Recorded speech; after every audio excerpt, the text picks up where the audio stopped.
Scattering at an interface, phase matching, and special angles. In a way, we're not really going to do anything new in this video. We're just going to go in a little bit more detail and expand on some concepts that we've touched on in previous lectures. The first is we're going to explain refraction in a different way, something called phase matching, which is a bit more general than Snell's law.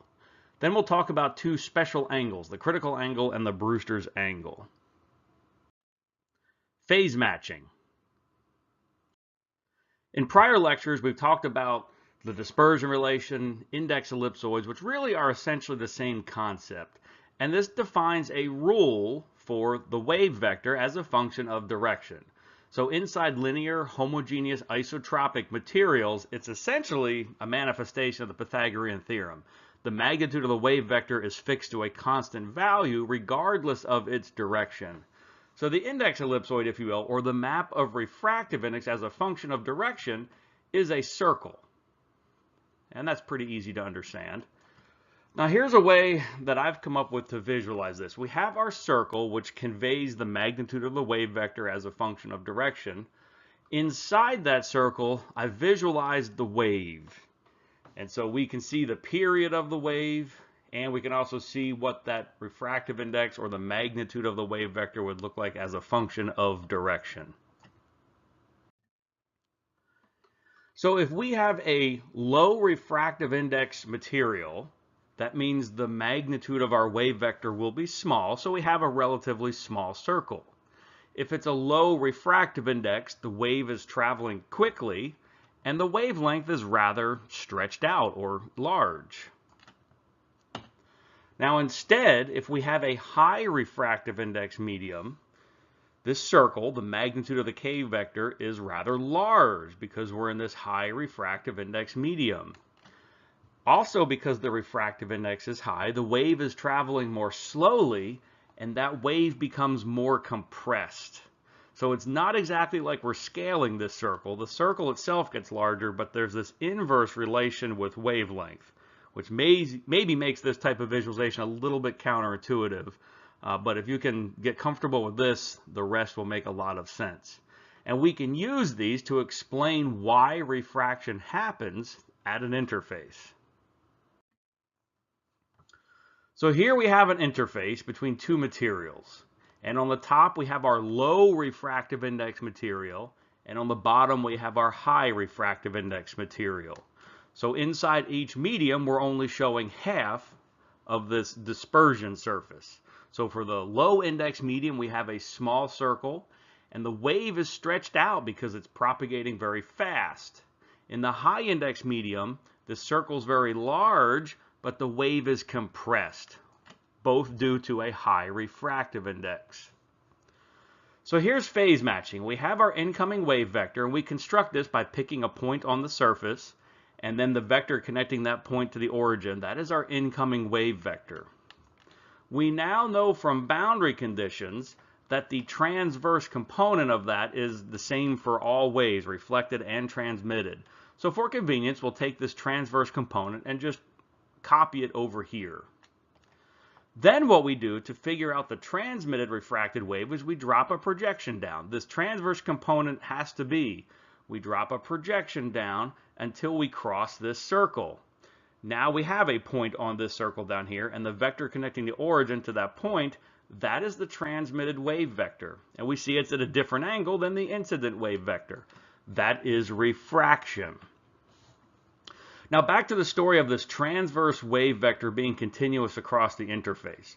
This transverse wave vector really defines how rapidly the field will be varying on this side of the surface. And so we can see it goes high and low and high and low. But we're looking at just the projection of that periodicity onto this interface. We're not looking at high, low going in this direction. We're looking at high, low, going along the transverse direction. That's what's defined by this wave vector. We need that same high, low variation to be on the second side of the interface. And we need that because the field must be continuous across that interface. Well, the variation can only be the same on both sides of the interface if this transverse component is the same for both the incident and transmitted wave. It's only this longitudinal component that changes because the variation, or how rapidly the field varies along the interface, is independent of the component of the wave vector in the vertical direction. It's controlled solely by this transverse component. Now we could imagine moving this transmitted wave vector to different angles. And in our minds, we could also imagine when we do that, then the variations along the interface below the interface will be discontinuous with the variations above the interface. The only time we get this continuum of fields here is at this one very special angle. And that's how refraction happens. There is only one angle that transmitted wave can refract into. This is the case when we're going from a low refractive index material into a high refractive index material. Now let's look at the case when we go from high index to low index. Oh, by the way, before we get into that, here's sort of a freeze frame of that previous case for different angles. So we're experimenting with different angles for the transmitted wave, and for each of these we can see that the field on either side of the interface is discontinuous. And in fact, as we continue and move that angle, there's only one very special angle that enforces that continuity. Okay, now let's go on to the high index into low index case. So let's look at this diagram to the left. We have an interface between two materials. In the medium 1 now, we have the high refractive index material. Its dispersion surface is larger, and the wave is more compressed. In the low index material, we have the smaller dispersion surface and a more stretched out wavelength. Now we look at the variations along the interface. That is controlled by the transverse wave vector component. We copy that over, we drop a projection down, and that is the angle of the refracted wave. And the fields are continuous across the interface. Nothing surprising there. But something more interesting happens when our angle of incidence is a larger angle. So let's pick this point on our dispersion surface. So our incoming wave vector is this. That means our transverse component extends from this projection to the origin. That's our transverse component. Well, if we were to copy that over, it would extend out to about here. If we drop the projection down to figure out where it crosses the dispersion surface, it never does.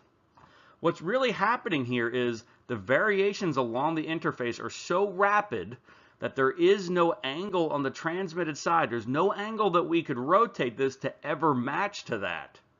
And so what happens is we call the wave cut off, and this wave cannot pass into the second medium, and it completely reflects. And that is called total internal reflection. It happens, again, because the variations in the field are so rapid at this interface that there is no angle down here that we can produce variations rapid enough to match to that.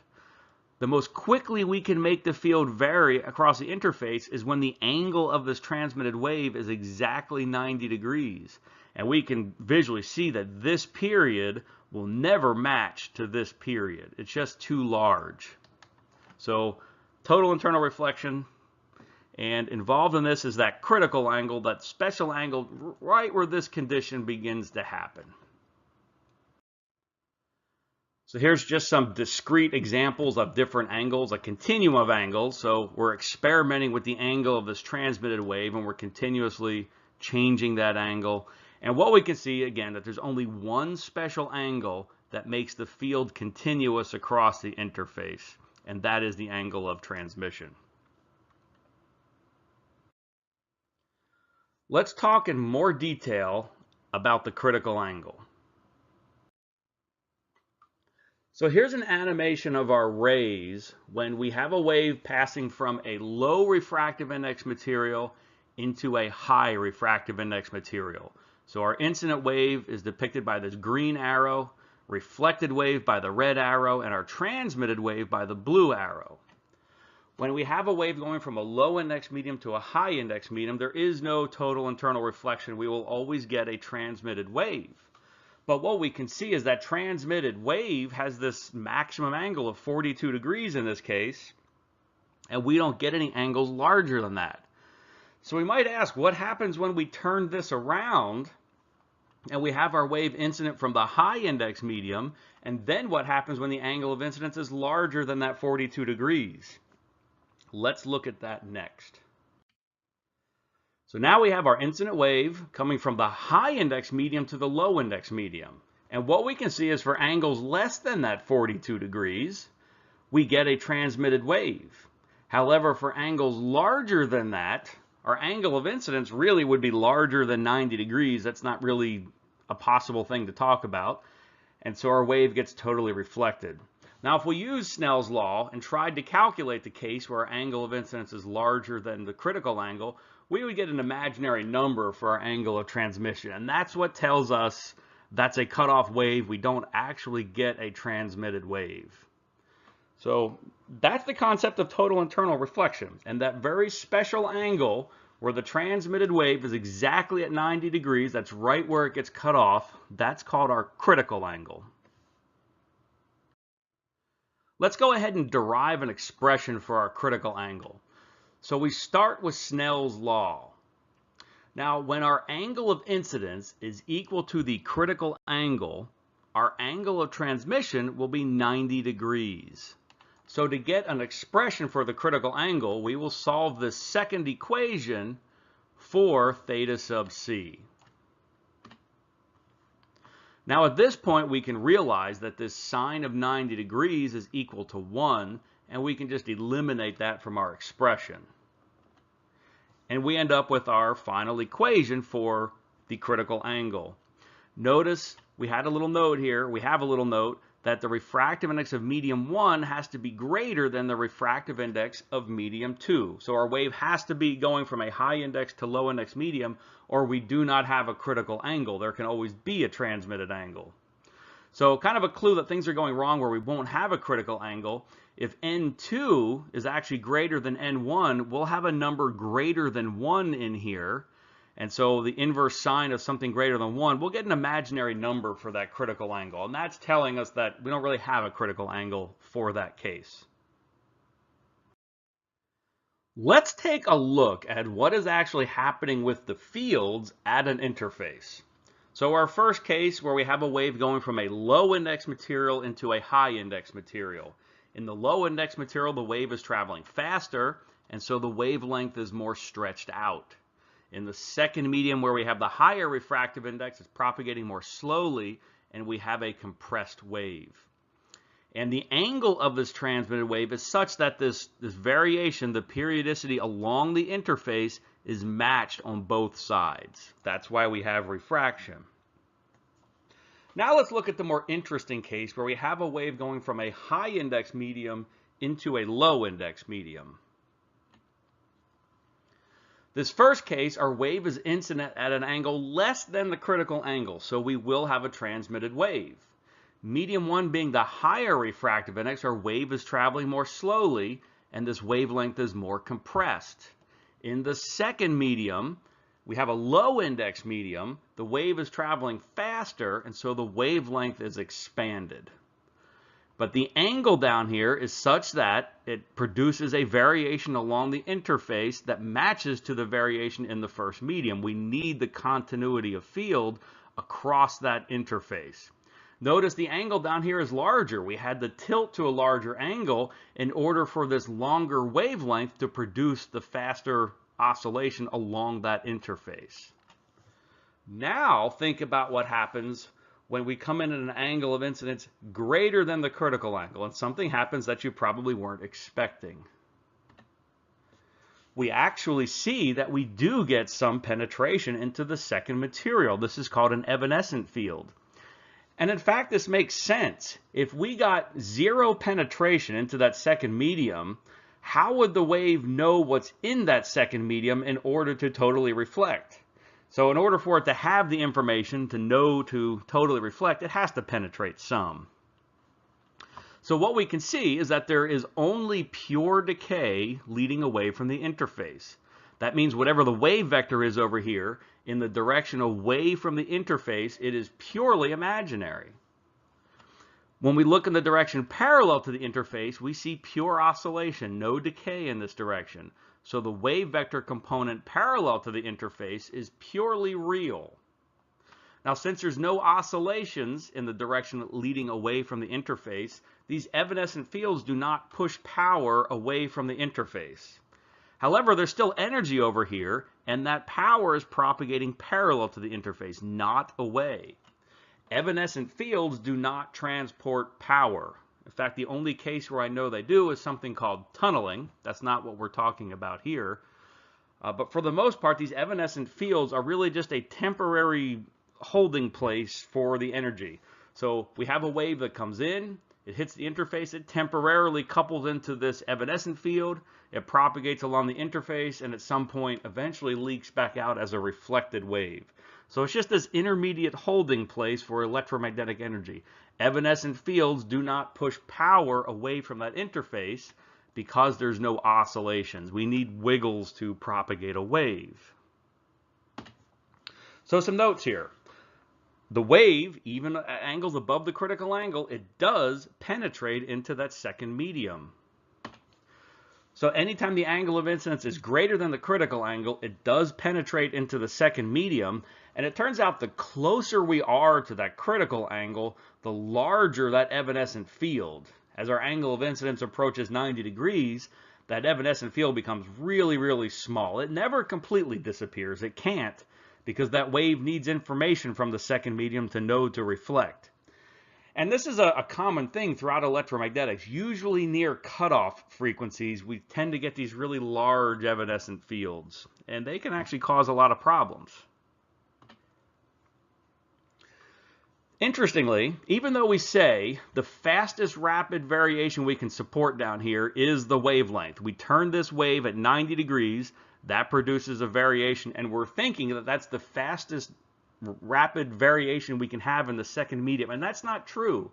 When the wave is cut off, we have a variation that's actually shorter than the wavelength here, but that is why it is cut off. So it is actually possible to have variations here that are shorter than the wavelength. It's just that it's a cut off wave. And last, we're talking about power in the second medium. No power flows away from the medium. If it did, then we would actually have some transmission, but we don't. So there is no power traveling away from the interface, but there is definitely power in the second medium traveling parallel to that interface. I have two simulations to show you here. There's going to be a lot going on, so let me explain what's happening. Over to the left, you're seeing the field plots from two different simulations. It's the same simulation, just one with TE polarized light and the other with a TM polarized light.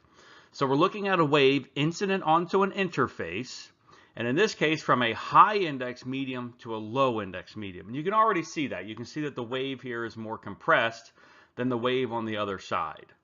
So same thing for the TE polarized and TM polarized. Now over here, I'm plotting the transmission and reflection as I change the angle of incidence from 0 to 90 degrees. And what you'll see is over here to the left, you'll see the angle of this incoming wave change and matching what's going on over here. So let's go ahead and play this and see what's happening.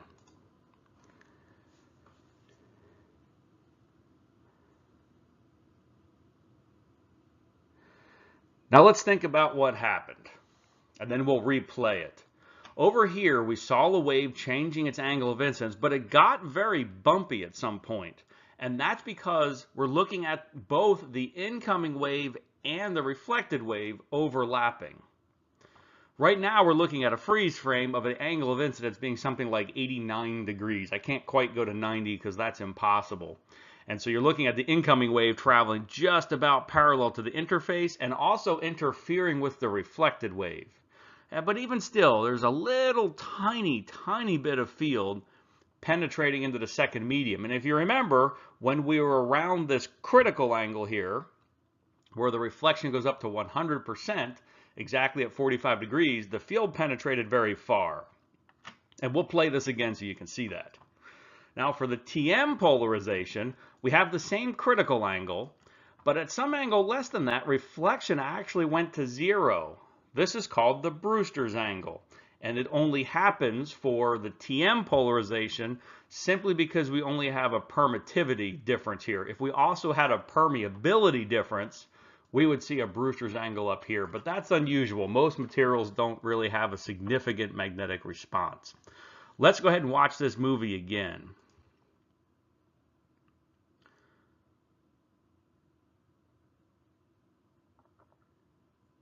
And again, and I'll remind you right as we get towards the critical angle, and as we get towards the critical angle, observe the field in the second medium. That's when it's largest. So we're less than the critical angle. Now we're right at the critical angle, and then look how large that evanescent field was at first. Right at cutoff, we get the largest evanescent fields. But at this point, the variations are just too rapid in the first medium to be supported as a wave in the second medium, only ever supported as an evanescent wave.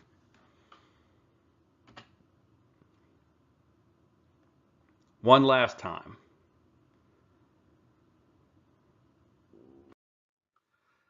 So just because you can't play videos in a PDF, I did sort of freeze frames. I captured the field at 1 degree less than the critical angle. And these high-low bumps here, we're looking at the interference between the applied wave and the reflected wave.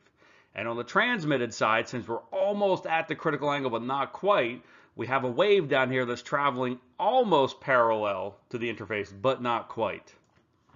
Then we jump to 1 degree above the critical angle, 1 degree larger. We still see this interference between the applied and reflected wave, but look how large this evanescent field is. I plotted the length of one wavelength in the medium.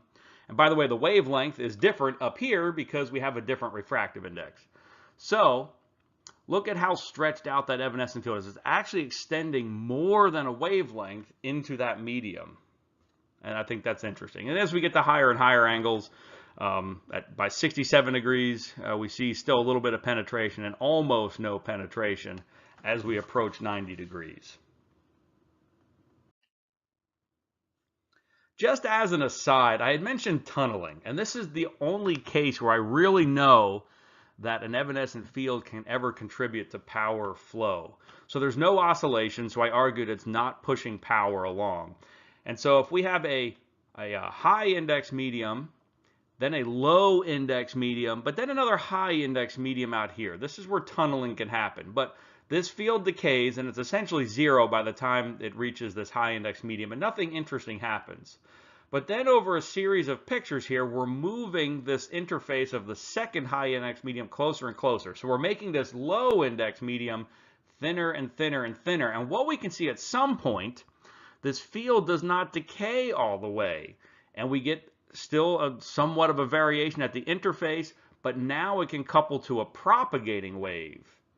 And so for these thin low index layers, we can actually get a propagating wave. Now there's power, and this evanescent field has contributed to power flow through this region. This is the same thing that happens with electrons in semiconductors, and they can tunnel through insulators when they're thin enough. And this is why they say there's this fundamental limit to how thin they can make insulators inside semiconductors, because if they make them thinner, the electrons tunnel.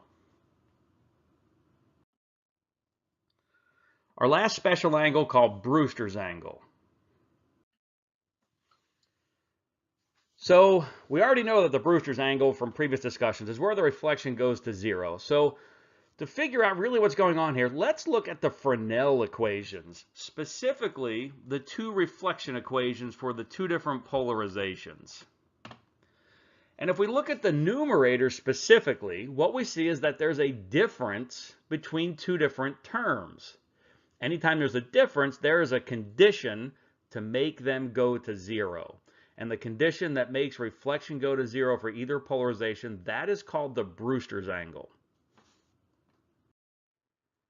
So we proceed with Fresnel's equation for the reflection for the TE polarization. As we mentioned in the previous slide, it is the numerator that lets this term go to 0. So we only need to proceed with the numerator. And what we have to do is figure out what angle of incidence lets this term go to 0. So what we'll do is we'll replace the angle of incidence with theta b. That is our Brewster's angle. And now let's derive as simple of an equation as possible so that we can calculate that theta as a function really only of the material properties. So what we can do first is bring this term over to the other side of the equation. Then let's bring eta 2 over to the right-hand side of the equation. So we'll have the ratio of eta 1 over eta 2. Now let's square this equation. So we have a cosine squared on the left and a cosine squared on the right. And of course our impedance is squared. Now we have a trig identity. We have sine squared plus cosine squared equals 1. So we can replace each cosine squared term with a 1 minus sine squared term. So we go ahead and do that. We have a 1 minus sine squared theta b on the left, and then a sine squared theta t on the right. So we have this all in terms of material parameters except for that sine squared theta t term. Let's think about how we can eliminate that. Well, the other place where this sine theta t term pops up is Snell's law. So let's use Snell's law to eliminate that. So we have our equation completely in terms of the material properties. So here we have Snell's law. We've replaced the angle of incidence with the Brewster's angle because that's where we're analyzing it. And we see that we have this sine theta t term over here. So we can square the equation, we can bring n1 over to the right-hand side, and we can solve for sine squared theta t. So that's what we've done here. So we squared Snell's law and solved for sine squared theta t. Now this is the same equation we had on the previous slide where we had this sine squared theta t that we wanted to get rid of. Well, now we have a new expression for sine squared theta t that we can put in its place. So we do that down here. Now we have an equation completely in terms of the material properties and now sine squared theta b. So we can solve this equation for sine squared theta b. And we end up here. And that very well could be our final equation to calculate the Brewster's angle. However, we'd also like to put this in terms of the permeability and permittivity instead of refractive index or impedance. But if we were given refractive index and impedance, this would be a fine equation for calculating the Brewster's angle for the TE polarized wave. So in order to convert our last equation, which had refractive index and impedance in there, we need to replace those terms with the permittivity and permeability. So we'll do it this way. We'll express our impedances as the free space impedance times the ratio of the relative permeability to relative permittivity. And we do this for eta 1, eta 2. Our refractive indices we're expressing as the square root of the product of relative permeability times relative permittivity. So we take these expressions for refractive index and impedance, we plug that into our previous equation for the Brewster's angle and simplify, and we end up here. And this is probably the most general expression for the Brewster's angle that you'll find, and I don't think you'll find this really anywhere else. And that's because when Brewster's angle is dealt with, it's dealt mostly at optical frequencies where the permeability is negligible and the relative permeability for both media is just 1 in that case.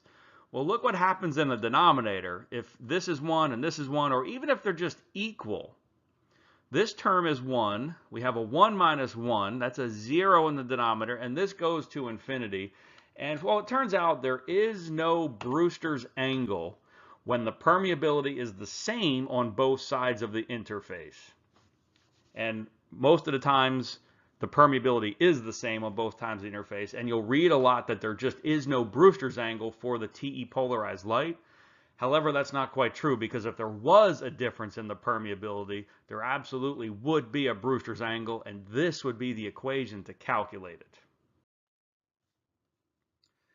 Now let's talk about the Brewster's angle for the TM polarization, and we're going to follow the same thing, so we can take a slightly more abbreviated path through this. But we start with the Fresnel equation for the reflection coefficient for the TM polarized light. Again, we'll pull off the numerator and we'll ask the question, what is this theta incidence that will force the numerator to be 0? So we call that theta incidence, our theta Brewster angle, and we follow the same procedure as before. We end up here. We have the same sine squared theta t term that we'd like to get rid of. And so we get rid of it with Snell's law. We plug that in and solve for the sine squared theta b, and we end up with a very similar looking expression for the Brewster's angle for the TM polarized light. Now let's put this again in terms of permittivity and permeability. We go through the same procedure of replacing our impedances and refractive indices with the relative permeability and relative permittivity. And we end up here, a very similar looking expression, except now in the denominator we have permittivities. And we could argue if the permittivity is the same on both sides, we would not have a Brewster's angle for the TM polarized wave. However, we've defined this problem that there is an interface between two materials, and almost always the materials will have a different permittivity. I don't know of two different materials that would have a different permeability but the same permittivity.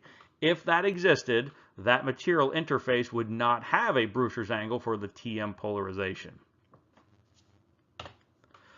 Now, when the permeability is negligible, and we can say that mu R1 is 1 and mu R2 is 1, so this just vanishes, our equation for the Brewster's angle for the TM polarized wave reduces to this simple equation. That's only when the permeability is negligible, which is most of the time. So if you go to Google and search for Brewster's angle, it is this equation that will come up. Well, just remember, this is the more general equation, and we had a similar one for Brewster's angle at the for the TE polarized wave, and most of the time will tell you there is no Brewster's angle for TE polarization, which also is not true. So I've left you with a bunch of equations, and to sort of simplify all this down, let's say that there is no Brewster's angle for the TE polarization. We realize if there's a difference in permeability, that's not true, and we will use this equation to calculate the angle for Brewster's angle, ignoring permeability.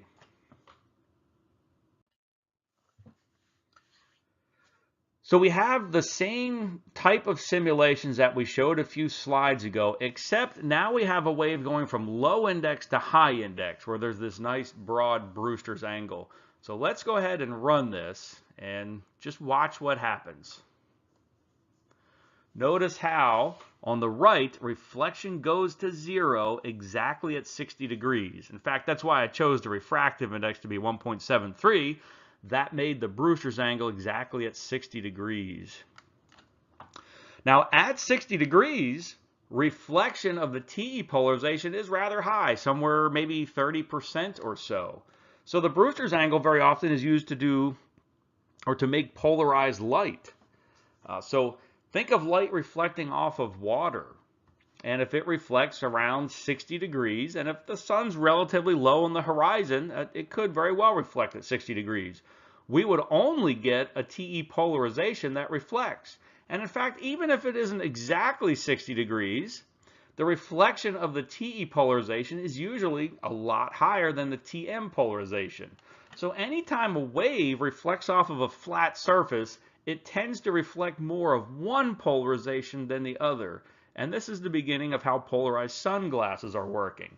They block the TE polarization. And that reduces glare off of glass or water. And that's why fishermen wear polarized sunglasses. They can see through the water a bit better. One more pass through this simulation. And that's it. I hope this was helpful.